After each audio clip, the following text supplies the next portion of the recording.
ونستعينه ونستغفره ونؤمن به ونتوكل عليه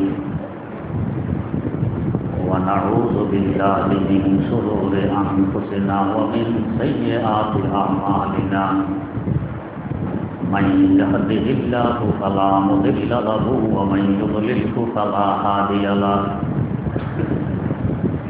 ونشهد أن لا إله إلا الله وحده لا شريك له ونشهد أن سيدنا ونبينا ومولانا محمدا عبده ورسوله أرسله بالحق بشيرا ونذيرا وداعيا إلى الله بإذنه وسراجا منيرا صلى الله تعالى عليه وعلى آله وأصحابه وسلم تسليما كثيرا كثيرا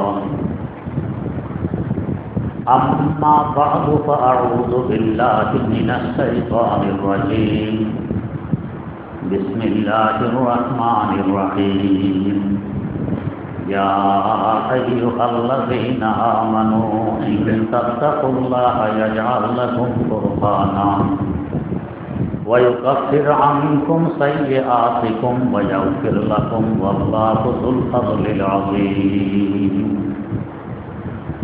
وإذ يمكر بك الذين كفروا ليثبتوك أو يقتلوك أو يخرجوك ويمكرون ويمكر الله والله خير الماكرين وإذا تتلى عليهم آياتنا قالوا قد سمعنا لو نشاء لقلنا مثل هذا إن هذا إلا أساطير الأولين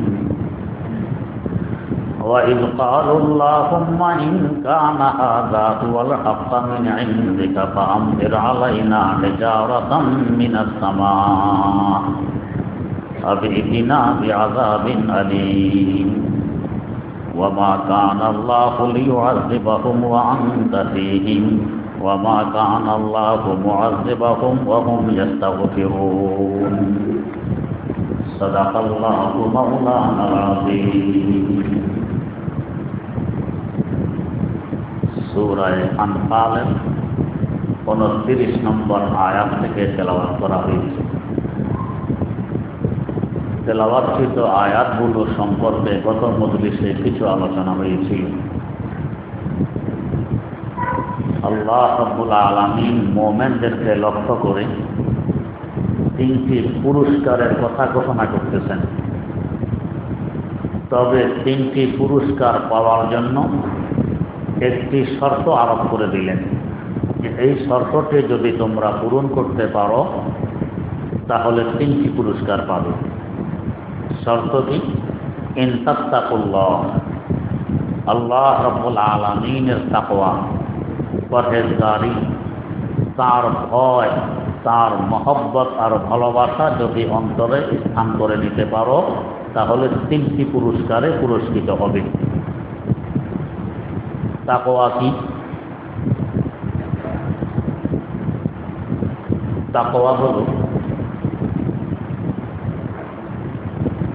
আল্লাহ রাব্বুল আলামিনকে এমনভাবে ভয় করা, নাফরমানি করলে শাস্তি পাওয়া যাবে, আর এমনভাবে ভয় করা গুনাহে লিপ্ত হলে তার মহব্বত এবং বন্ধুত্ব থেকে বঞ্চিত হয়ে যাব। এই দুই ভয় যার অন্তরে আছে তাকে বলবে মুত্তাকি, পরহেজগার। আমি যদি গুনাহে লিপ্ত হই জাহান্নামের শাস্তি ভোগ করতে হবে এক ভয়, যদি আমি নাফরমানি করি আল্লাহ রাব্বুল আলামিনের মহব্বত ভালোবাসা তার রহমত থেকে বঞ্চিত হয়ে যাব। এই দুই ভয় যার অন্তরে থাকবে সে হলো মুত্তাকি। আর এই ভয় অন্তরে আসে সুন্নতের উপর আমল করার মাধ্যমে। এই ভয় অন্তরে আসলে তিনটি পুরস্কার। এক নম্বর পুরস্কার ইয়াজআল লাকুম ফুরকানা, এমন একটি যোগ্যতা অন্তরে, এমন একটি নূর আল্লাহ পাক দান করবেন যে যোগ্যতা এবং নূরের কারণে হক এবং বাতিলের মধ্যে পার্থক্য করা সহজ হয়ে যাবে। কোনটা হক কোনটা বাতিল দলিল প্রমাণের দরকার হবে না, বিনা দলিলেই অন্তর সাক্ষী দিবে এটা হক ওইটা বাতিল। এরকম বহু প্রমাণাদি পিছনে আছে দলিল। যেমন মুসনবী শরীফে ঘটনা আছে, ইমাম ফখরুদ্দিন রাজি রাহিমাহুল্লাহ হযরত খাজা নাজমুদ্দিন কুবরা রহমতুল্লাহ আলাইহির কাছে মুরিদ হওয়ার জন্য এসেছিলেন। আসার পর হযরত বললেন যে আপনি এত বড় আলেম, আলেমদের ইমাম পথপ্রদর্শক, আপনাকে আমি মুরিদ করি। কয় না হুজুর, আমি আসছি মুরিদ হওয়ার জন্য, মুরিদ করবেন। তাহলে একটা তরুণ কি ওইখানে গিয়ে কিছু সময় বসে থাকুন। তো উনি ওইখানে বসে আছেন, দেখেন যে মুখ দিয়ে ধোঁয়ার মতো কি যেন বেরিয়ে যাচ্ছে। এগুলো বের হওয়ার পর দেখতেছেন এলেম কালামার ভিতরে কিছু নেই। বড় পেরেশান হইলেন, চিন্তিত হইলেন যে এত কষ্ট করে এলেম অর্জন করলাম, এখন দেখে এগুলি নেই। গেছেন আবার হুজুরের কাছে, হুজুর আপনার কথা মতো এখানে বসে রইলাম, এখন দেখি এলেম কালাম কিছু আমার মধ্যে নেই, সবই নিয়ে গেছে। হ্যাঁ, এলেম কালামের কারণ যে গুরুর যে বড়ত্ব, যে কিবির, যে অহংকার অন্তরে আছে, এটা আগে দূর করতে হয়, তারপরে মুরিদের প্রশ্ন। এই জন্য কেউ বলছিলেন যে সদকিতাব সদবা রাকদার নারকুন সিনারা আজ এসে উগুলদারকুন সিনারা আজ এসে উগুলদারকুন। আল্লাহ রাব্বুল আলামিনের মহব্বত দিয়ে আগে নিজের অন্তরকে সাজাইতে হবে, তারপরে আল্লাহকে পাওয়ার প্রশ্ন। উনি বলেন হুজুর এগুলো আমার আবার ফিরিয়ে দেন, এত কষ্ট করে অর্জন করছেন। তো উনি দোয়া করছেন আবার সব এলেন ফিরিয়ে আসছেন। মুরিদ আর করলেন না, তিনিও মুরিদ হইলেন না, দেখে চলে আসছেন। এইভাবে তো কেটে গেছে বহুদিন। এন্তেকালের সময় শয়তান এসে মানুষকে পথভ্রষ্ট করার চেষ্টা করে, যে পর্যন্ত চেষ্টা শয়তানের পক্ষে সম্ভব হয়। কারণ এই শেষমেশ শয়তানের শেষ যুদ্ধ। উনি শয়তানের সাথে বহস করার জন্য আল্লাহর একত্ববাদের উপরে, আল্লাহ পাকের অস্তিত্বের উপরে 100টি যুক্তি, 100টি দলিল প্রমাণ ঠিক করে রাখছেন নিজের মধ্যে। ঠিকই এন্তেকালের আগ মুহূর্তে শয়তান আসছে। এসে শয়তান এক দলিল দিল যে আল্লাহ কয়জন? প্রশ্ন, আল্লাহ একজন। কয় না। শয়তান যুক্তি দিল, দেখো আল্লাহ তো একজন না, কয়েকজন। শয়তানের যুক্তির সাথে কুলাই উঠা যদি আমার আল্লাহর রহমত না থাকে কঠিন। আমার আব্বা জান রহমতুল্লাহ আলাইহির সাথে একজন আলেম পড়াইতেন মাদ্রাসায়। এবছর আমরা এখানে আমাদের খতমে বুখারী মাহফিলে ময়মনসিংহের ফার্সি কবি হযরত মাওলানা শফিউদ্দিন দামাত বারাকাতুহুমকে দাওয়াত করেছি, ওনার সাথে পড়াইতেন। উনি নিজে আমাকে একদিন বলছেন, উনি এখন ইন্তেকাল করছেন, আল্লাহ পাক ওনাকে রহমত করুন। আমি তাহাজ্জুদের পর একদিন জিকির করতেছি, অন্ধকার কামরা জিকির করতেছি, হঠাৎ দেখি ভিতরে মানুষ একজন, দুয়ার জানালা বন্ধ, ঢুকলো কিভাবে? যাক, আমি ওইদিকে ভ্রুক্ষেপ করি না, আমি আমার জিকিরেই ব্যস্ত। হঠাৎ সে কথা বলতে আরম্ভ করলো। কি কথা? হুজুর, হাফেজ সিরাজির ব্যাপারে আপনার কি মতামত? বললাম যে অনেক বড় আল্লাহর ওলি, বড় বুজুর্গ ছিলেন। তাহলে ওনার কথা মানেন তো? হ্যাঁ মানি। তো ওনার এক কথার অনুবাদ করছে উর্দুতে এক বুজুর্গ, কি তো ये चमन यूं ही रहेगा और हजारा बुलबुला, ये चमन यूं ही रहेगा और हजारा बुलबुला, अपनी अपनी बोलियां सब बोल कर उड़ जाएंगे। এই দুনিয়া এভাবেই থাকবে। দুনিয়াবাসীরা নিজ নিজ সময়ে দুনিয়া থেকে বিদায় নেবে, দুনিয়া এভাবেই থাকবে। এটা তো হাফেজ সিরাজি কথা। এদিকে আপনারা বলেন কিয়ামত হয়ে যাবে, দুনিয়া থাকবে না, এক সময় ধ্বংস হবে। হাফেজ সিরাজিকে বলতেছেন আল্লাহর ওলি বুজুর্গ, তার কথাও আপনি মানেন, তো তিনি তো বলতেছেন দুনিয়া থাকবে, ধ্বংস হবে না, কিয়ামত হবে না। হুজুর বললেন দলিল মুলিন যুক্তি মুক্তির দরকার নেই। বললাম ও তুই তো ইবলিস, লা হাওলা ওয়ালা কুওয়াতা ইল্লা বিল্লাহ, দেশের দূর দেখে গেছে। কিভাবে দেখেন মানুষকে গোমরা করার চেষ্টা করে। এসের ঠিক ওনার, তার মতলব হইল কিয়ামতের আগ পর্যন্ত এভাবে থাকবে, আমরা একে একে দুনিয়া থেকে বিদায় নিব, শেষমেশ একদিন কিয়ামত হবে, ওটা অস্বীকার নয়। কিয়ামতের আগ পর্যন্ত এটা চলতে থাকবে। এইটা হলো শয়তান কিভাবে এসে ঢোকা। ইমাম ফখরুদ্দিন রাজি রহমতুল্লাহ আলাইহিরও ইন্তেকালের আগে শয়তান আসছে। এই আল্লাহ কয়জন, কয়েকজন, কয় না একাধিক, দলিল দিতেছে, যুক্তি দিতে, প্রমাণ দিতে। তিনি তো 100 যুক্তি প্রস্তুত করে রাখতেন, যুক্তি দিয়ে শয়তানের দলিল খণ্ডন করে দিলেন, যুক্তি খণ্ডন করলেন। শয়তান আরেক দলিল পেশ করছে, উনি ওনার আরেক যুক্তি দিয়ে খণ্ডন করলেন। এইভাবে ওনার 100 যুক্তি শেষ। শয়তান আরো যুক্তি পেশ করছে। এবারে ওনার কাছে তো আর যুক্তি নেই, কারণ মানুষের বয়স যত বেশি হয় বুদ্ধি তত বাড়ে। একবারে বার্ধক্যে পৌঁছে গেলে আবার ভিন্ন কথা, এর আগ পর্যন্ত বুদ্ধি বাড়ে, অভিজ্ঞতা বাড়ে। তো শয়তানের বয়স তো আদম আলাইহিস সালাম থেকে বেশি, তো বুদ্ধিতে অনেক। দলিল শেষ, এখন তো ঈমান হারা হয়ে যাওয়ার কথা। এইদিকে হযরত নাজমুদ্দিন কুবরা রহমতুল্লাহ আলাইহি ওযু করতেছেন আসরের নামাজের। 1 লোটা পানি দিয়ে ওযুর কাজ শেষ হয়, আজকে শেষ হয় না। খাদেম পানি দিতেছে, উনি ওযু করতেছেন, শেষ নেই। এর মধ্যেই 1 কোষ পানি নিয়ে এভাবে মারছেন দূরের দিকে। মেরে বললেন, আরে ভাই এ কথা বলো, দলিল মলিলের দরকার নেই, যুক্তি মুক্তির দরকার নেই, বিনা যুক্তিতে আমার খোদা একজন, এটা বলো। এরপরে ওযু শেষ। খাদেম আশ্চর্য ব্যাপার, কি পানি কাকে মারলো, কথা কার সাথে বললো, লোক তো এখানে কেউ নেই। কৌতূহল হইল আসল ঘটনা জানার। খাদেম জিজ্ঞেস করে বসলে, হুজুর অন্যান্য দিন 1 লোটা পানি দিয়ে ওযু শেষ হয়, আজকে কয়েক লোটা শেষ করলেন। আবার পানি মারলেন, বললেন বিনা দলিলে খোদা এক, এ কথা বলে দাও, মানুষ তো এখানে আর কেউ নেই, কাকে বলছেন?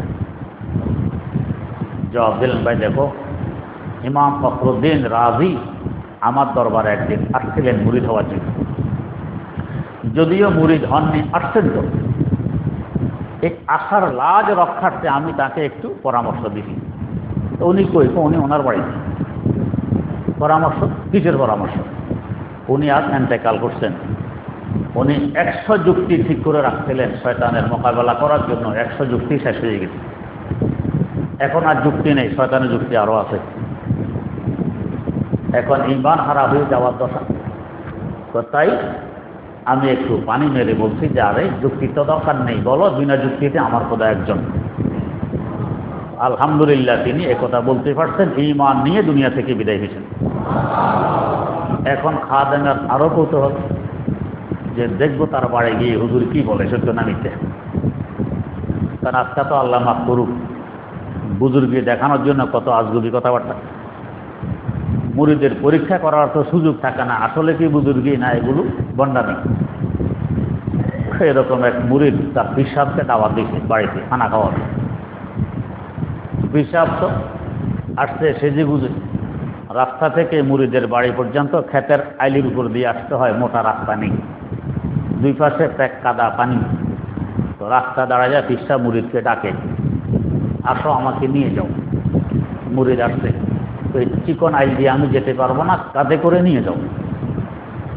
তো মুরিদ কাঁধে করে আনে আর বলে, হুজুর সারা বছর ওয়াজ করলেন, পোলসারা চুলের থেকেও চিকন, তলোয়ারের থেকেও ধারালো, আমাদের হাজার হাজার মুরিদকে আপনি কাঁধে করে পার করবেন এই পোলসারা। আইল তো 1 ফিট চৌড়া, নিজে নিজে হাঁটতে পারতেছেন না, আরে চুলের থেকে চিকন, তলোয়ার থেকে ধারালো পোলসারা নিজেও যাবেন, আমাদেরকে কাঁধে করে নেবেন, সেটা কিভাবে? যাক পিসাব আসছে। এখন আরো পিসাব বুজুর্গি দেখায়। পিসাব খেতে বসেই কয়, দূর দূর দূর। মুরিদ আসছে, যে হুজুর কি হয়েছে? আরে বাইতুল্লাহতে একটা কুত্তা ঢুকছে, ওটা তাড়াইয়ে দিলেন। কত বড় বুজুর্গ, কাশফ খব খোলা, হ্যাঁ, বাংলাদেশে বৈশা বাইতুল্লাহর কুত্তা তাড়ায়, 3000 মাইল দূরে, সোজা কথা। বুজুর্গ মুরিদ তো মাশাআল্লাহ হক্কানি আলেমের সংসব পাইছি বুঝবুদ্ধি আছে। খানা পরিবেশনের সময় সকলের সামনে গরম ভাত, উপরে বাজি কই মাছ, আর পিসাবের সামনে ভাত, উপরে কই মাছ দিতে নিচে, ভাতের নিচে কই মাছ দেখা যায় না। গ্রানযুক্ত কই মাছ সামনে, মুড়িদারা ভাইয়াই খানা শুরু, পিসাবার অপেক্ষা নেই। পিসাব তো বসে আছে, আমার জন্য স্পেশাল একটা মনে হয় আসতেছে, এই জন্য এখনো দেয়নি, বড় কই মাছ আসবে স্পেশাল। আর সবাই খাইতেছে, পিসাবের সামনে কই মাছ নেই, খালি ভাত। একটু পরে পিসাব হচ্ছে গরম, বেয়াদব এতক্ষণ ধরে বসায় রাখতো খালি ভাত দিয়ে, আমি খাই কি দিয়ে?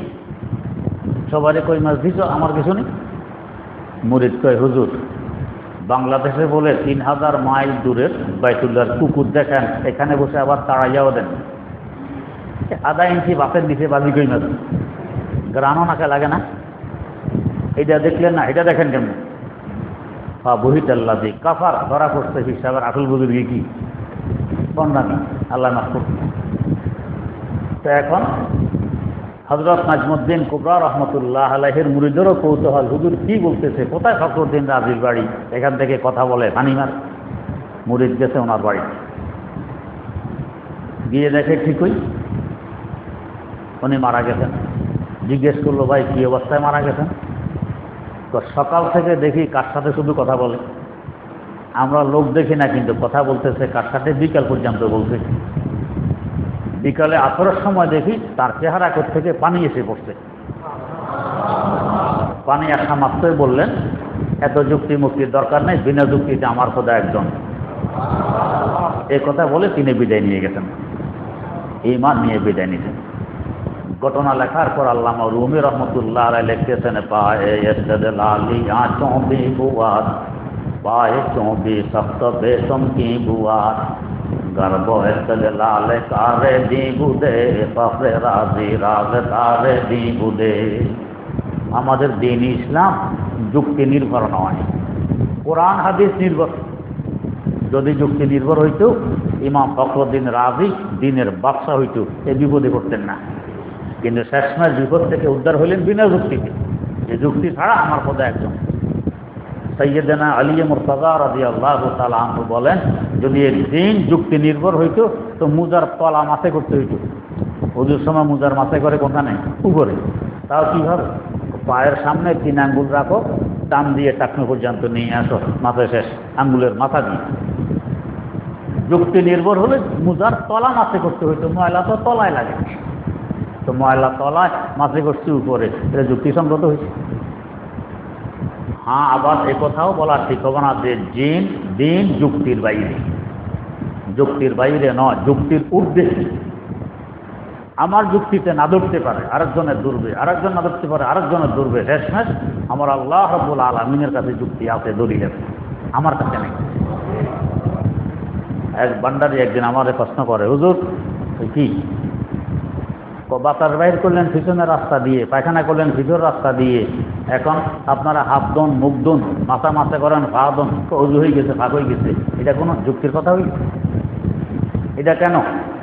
যেখান দিয়ে বাতাস বাড়িছে হেনে দেওয়ার দরকার, ওইখানে না দিয়া বাতাস বাড়িছে এক রাস্তায়, দন আরেক রাস্তা, গুলি করো। বাতাস বাড়িছে পিছনের রাস্তা দিয়ে, দুই দিয়েছেন সামনের রাস্তা, হইল না? বাতাস বাড়িছে নিচের রাস্তা দিয়ে, দুই দিয়েছেন উপরের রাস্তা, তো হইল? বলা হ্যাঁ হইল। তোমার মতো বান্দারের যুক্তিতে না আসতে পারে, ইসলামের যুক্তিতে আসে। কেমনে আছে? হেদায়াতে আছে এই জবাব। হেদায়াত এই জবাব, দেহের যে কোনো জায়গা দিয়ে কোন নাপাক বের হয়, চাই রক্ত হোক, পায়খানা হোক, প্রস্রাব হোক, পুজ হোক, বমি হোক, যে কোনো জায়গা দিয়ে নাপাক বের হোক, পুরা দেহকে নাপাক করে ফেলে। বিশ্বাস না হইলে উজু গোসলওয়ালা একজনের স্কিন পরীক্ষা করুন, আর নাপাক কোনো ব্যক্তির স্কিন পরীক্ষা করুন, দেখবেন যে বেশ কম। হুজুর আগে একরকম, হুজুর পরে আরেক রকম। অথচ স্কিন পরীক্ষা করছেন পিঠের, হুজুর সময় পিঠ দোন নাই, মাথাও করেন নাই। হুজুর আগে পিঠের চামড়া একরকম দেখবেন, হুজুর পরে আরেক রকম হয়ে গেছে। বোঝা গেছে হুজুর আগে নাপাক ছিল, হুজুর পরে পাক হয়ে গেছে। আমরা বুঝি না। জার্মানের এক বিজ্ঞানী পরীক্ষা করছে যে মুসলমানরা হুজুরের কাছে পানি নিয়ে আসে, একটু করে দেন, হুজুরে ঘুম দেয়, পানি খেলে রোগ ভালো হয়। সেইটা আবার কেমন কথা? ফোক দিছে বাতাস, হ্যাঁ, পানির মধ্যে কিসের প্রভাব ফেলছে এটা, কেন রোগ ভালো? তো সেই বিজ্ঞানী গবেষণা করে সে এক গ্লাস পানি নিয়ে আল্লাহর যে 99 নাম, এটা তো বিভিন্ন জায়গায় লেখা থাকে ইংরেজি বিভিন্ন ভাষা, সে এক এক নাম পড়ে ফোঁক দেয়, পরীক্ষা করে এক এক রকম দেখা যায় যে এক এক নামের এক এক রকম প্রভাব পড়তেছে। আল্লাহ, তো এখন ওযুর আগে একরকম, ওযুর পরে আরেক রকম। তো হেদায়াতে আছে, এই কিতাবটি আমাদের এখানেও পড়ানো হয়, ইংরেজিও আছে এই কিতাবে, যে কোনো জায়গা দিয়ে নাপাক বের হোক পুরা শরীর নাপাক হয়ে যায়। তো পুরা শরীর নাপাক হলে পাক করার বুদ্ধি কি? গোসল করো। তাহলে বাতাস বের হলো গোসল করো, প্রস্রাব বের হলো গোসল করো, পায়খানা বের হলো গোসল করো, কৃমি বের হলো গোসল করো, বমি বের হলো গোসল করো, রক্ত বের হলো গোসল করো, পুজ বের হলো গোসল করো। মূল হুকুমটাই চাই। কিন্তু যদি এই গোসলের হুকুমে থাকে তো সারাদিন পুকুর কিংবা কলের নিচ থেকে বেরোতে পারবো আমরা? একটু করে বাতাস, একটু করে রক্ত, একটু করে বমি, একটু করে প্রস্রাব, একটু করে পায়খানা, চলতেই তো থাকে। তো সারাদিন শুধু পানি আর, তাইলে জ্বর সর্দি ঠান্ডি কাশি ভালো হবে?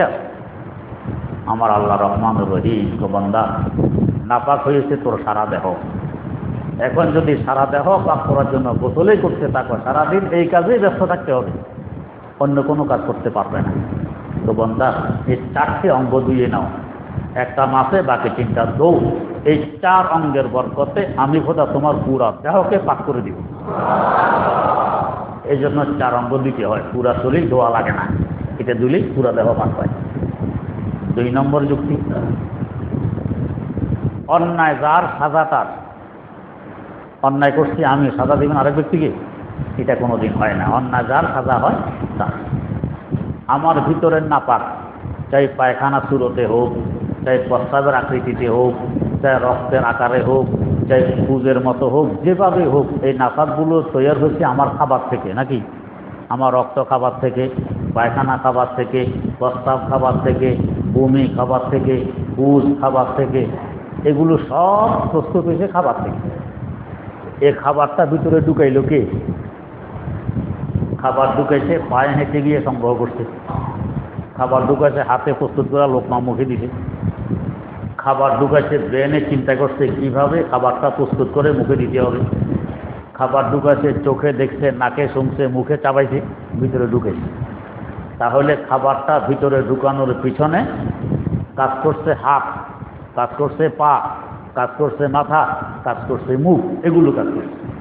তোমরা এই কাজগুলো করে খাবার ভিতরে ঢুকেছে, এরপরে এরা নাফাক হয়ে যাবে, অপরাধ তো তোমাদের, এই জন্য শাস্তিও তোমাদের দিতে হবে। তোমাদের নাপাক যেখান দিয়ে বের হোক দিতে হবে তোমাদেরকে, দৌড় তার সাজা তার। এই জন্য 4 অঙ্গ দিতে হয়। এই 4 অঙ্গের মাধ্যমে খাবারটা আমার ভিতরে আসছে। এর থেকে আরো অনেক ভালো যুক্তিও থাকতে পারে, হয়তো আমার জানা নেই, আরেকজনের থাকবে, আরেকজনের জানা নেই, আরেকজনের থাকবে। তো দিনের কোনো কাজ যুক্তি বহির্ভূত নয়, যুক্তির ঊর্ধ্বে হতে পারে, আমার আপনার যুক্তিতে নাও আসতে পারে। আল্লাহ তাই বলে প্রত্যেক কাজ, প্রত্যেক হুকুমকে আমার যুক্তি অনুযায়ী মাপ দিব, এটা যৌক্তিক কথা নয়। আমার যুক্তি কড়া, আমার যুক্তি দুর্বল, আমার জ্ঞান সীমিত, আমি কথা। এই জন্য আল্লামা রুমি বলছেন, গর্ব ইস্তেদলালে কারে দি বুদে ফখরে রাজি রাজদারে দি বুদে। যদি দিন আমার আপনার যুক্তি নির্ভর হইতো, ইমাম ফখরুদ্দিন রাজি দিনের বাদশা হইত। কারণ 100টা যুক্তি কায়েম করছেন, দাঁড় করাইছেন শয়তানের সাথে বহস করার জন্য। আগে বলতেছেন পায়ে ইস্তেদলালি আঁচোं भी बुआद पाए भी सख्त बेतम की बुआद। যারা যুক্তির গোলাম, এদের ভিত্তি হয় কাঠের খুঁটির মতো, পাকা নয়। কাঠের খুঁটি কিছুদিন পরে উই পোকায় ধরে, কিছুদিন পরে গুনে ধরে, কিছুদিন পরে গোড়া পচে, হুড়মুড় করে পড়ে। কিন্তু পাকা খুঁটি গুনে ধরে না, উই পোকায় ধরে না, গোড়া পচে না, অনেক দিন ঠিক। এই জন্য যুক্তির পিছনে দৌড়তে নেই, দৌড়ব তো কোরআন আর হাদিসের পিছনে। তো আল্লাহ রাব্বুল আলামিন বলেন, যাকে আমি তাকওয়া দান করি, যে তাকওয়া এখতিয়ার করে, জাহান্নামেরও ভয়, বন্ধুত্ব নষ্ট হওয়ারও ভয়, আল্লাহর মহব্বত থেকে বঞ্চিত হওয়ারও ভয়, এই ভয় যার ভিতরে জন্ম নিবে তাকে আমি 3টি পুরস্কারে পুরস্কৃত করি।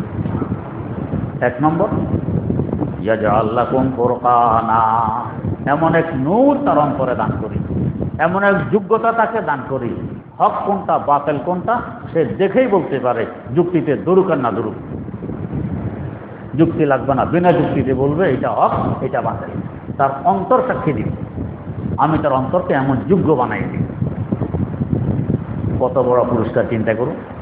হক আর বাতিল, সত্য আর অসত্যকে চিনা এটা সাধারণ কথা নয়, এটা তাকওয়ার বরকতে আল্লাহ পাক দান করেন। এটা প্রথম পুরস্কার, অনেক গুরুত্বপূর্ণ একটি পুরস্কার। হক বাতিল চিনতে পারা, জানতে পারা, তবেই তো আমি হকের পক্ষে থাকবো, বাতিলের পক্ষে থাকবো না। চিনতে যদি না পারি তো আমি কি বাতিলের দিকে আছি না হকের পক্ষে আছি তো বুঝতেছি না।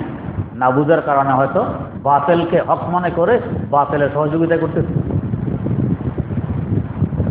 2 নম্বর পুরস্কার, ওয়ায়ুকাফির আনকুম সাইয়্যাতিকুম, যত গুনাহ খাতা আগে করছো এগুলোর কাফারা হয়ে যাবে তাকওয়ার বরকত। কাফারা কি? গুনাহগুলোকে নেকি দিয়ে পরিবর্তন করে দেয়, এটাকে বলে কাফারা। আল্লাহু আকবার।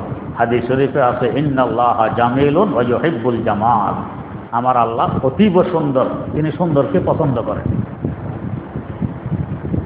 পরীক্ষার খাতায় ছাত্ররা লেখে খুব কাটাকুটা, এখানে কাটছে এখানে কাটছে, এখানে কালি ঢালছে, এখানে এই এক্সামিনার ভালো নম্বর দিবে না। ভালো ছাত্র চেষ্টা করে কোথাও যাতে কাটতে না হয়, পরিষ্কার থাকবে।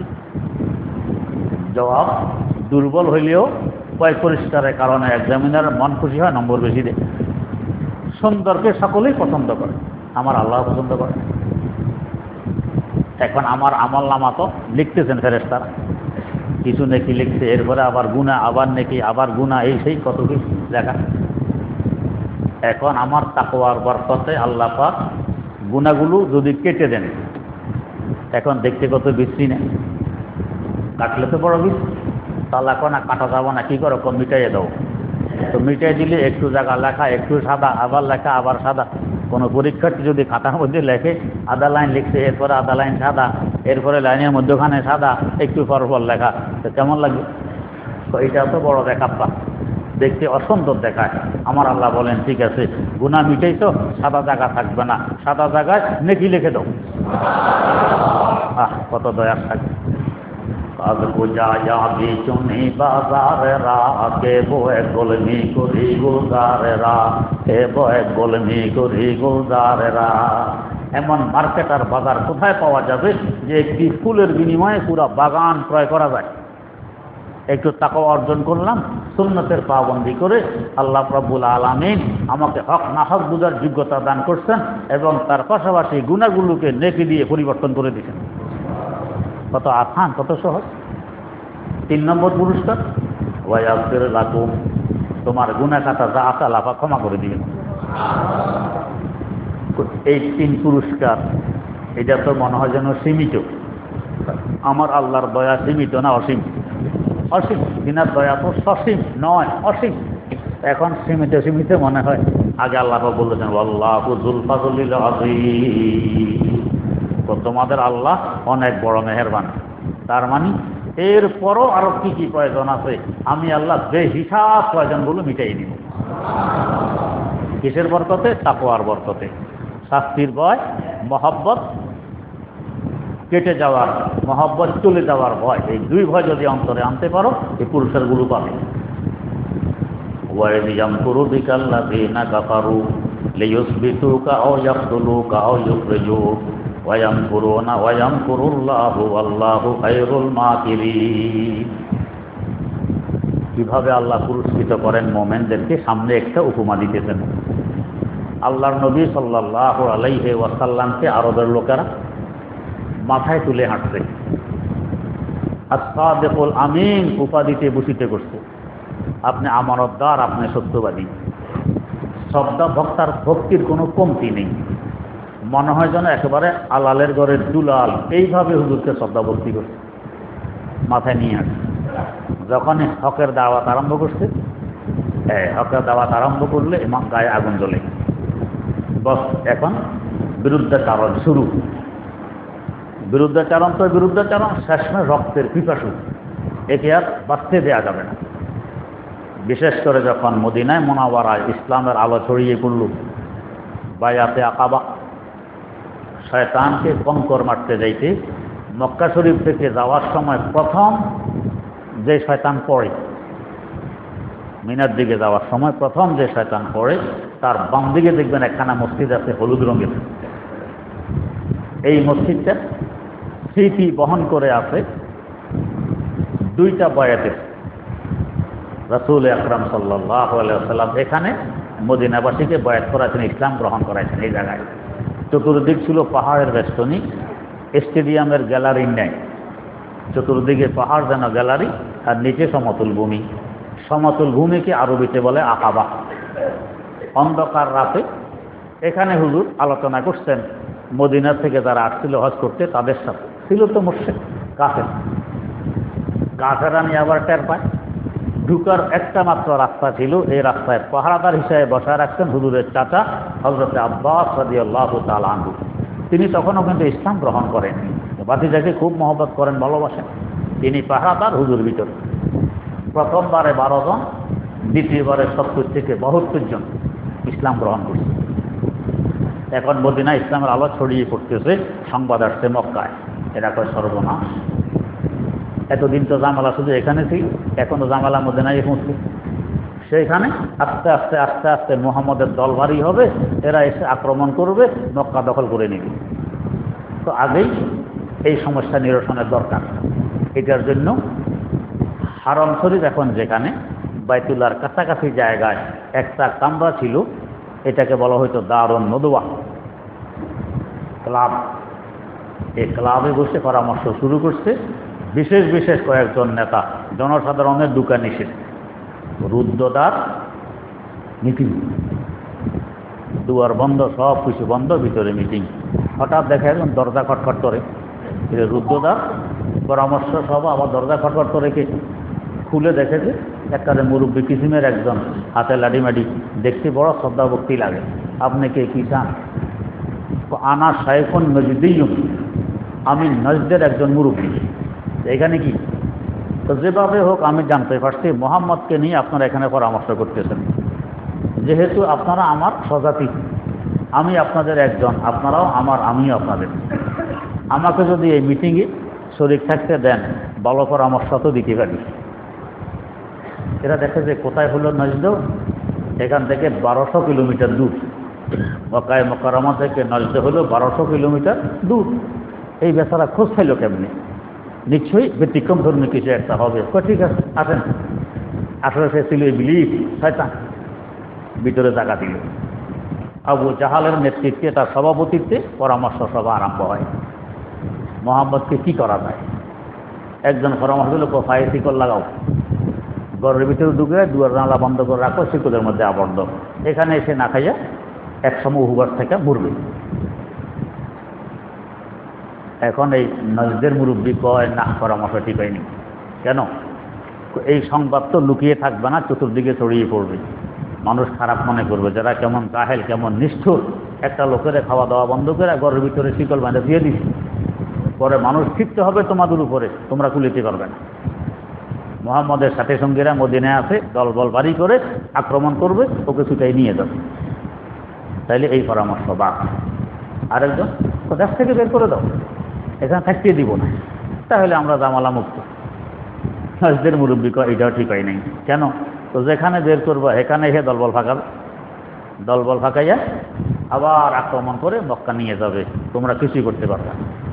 তাইলে এইটাও তো করা ঠিক হবে না। না, যে যত পরামর্শ দেয়, আরেকজন এখন নজরবন্দি করে রাখা হোক, এর এরিয়ার বাইরে সে যেতে পারবে না। নজদের মুরব্বী কয়, এটাও ঠিক হবে না। কেন? সে বাইরে যাবে না, বাইরের লোকেরা তো ভিতরে ঢুকবে। তার যেই আকর্ষণীয় কথাবার্তা, জাদু বয়ান, এক ওয়াজ দিলেই সব জিনিস খুলেতে পারবে না। শেষমেশ আবু জাহল কয়, এত পরামর্শের দরকার নাই, চলো তাকে হত্যাই করে ফেলি, মেরে ফেলি। নজদের মুরব্বী দিয়েছে হাততালি, এই হয়েছে সঠিক পরামর্শ। বর সকলে এটা মেনে নিল, তাকে হত্যা করা হোক। এখন প্রশ্ন, হত্যা করলে হুজুরের বংশ তো ছোট মোটো বংশ নয়, জগতের সবচেয়ে শ্রেষ্ঠতম বংশ। এরা তো কেসাস নিবি, হত্যার বদলে হত্যা। তাহলে কি করা যায়? তোর পরামর্শ হইল একজনে হত্যা করলে না হত্যার বদলে হত্যা। আমরা আরবে মোট 18টি গোত্র বসবাস করি, প্রসিদ্ধতম শক্তিশালী 18 গোত্র, প্রত্যেক গোত্রের সর্দার, 18 গোত্রের 18 জন সর্দার একসাথে তার উপরে তলোয়ার দিয়ে আক্রমণ করবে, সে মারা যাবে।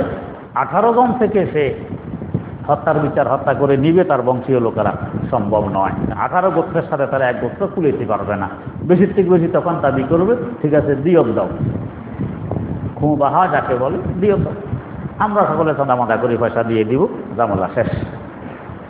এই সিদ্ধান্ত এখানে গৃহীত হইল, ওনাকে হত্যা করবে। বস মজলিস থেকে উঠেই 18 গোত্রের 18 সর্দার তার বাড়ি ঘেরাও করছে, আজ রাতের ভিতরেই তাকে হত্যা করে ফেলবে। এগুলো পর্যন্ত আজকে থাকুক, সময় কমে গেছে।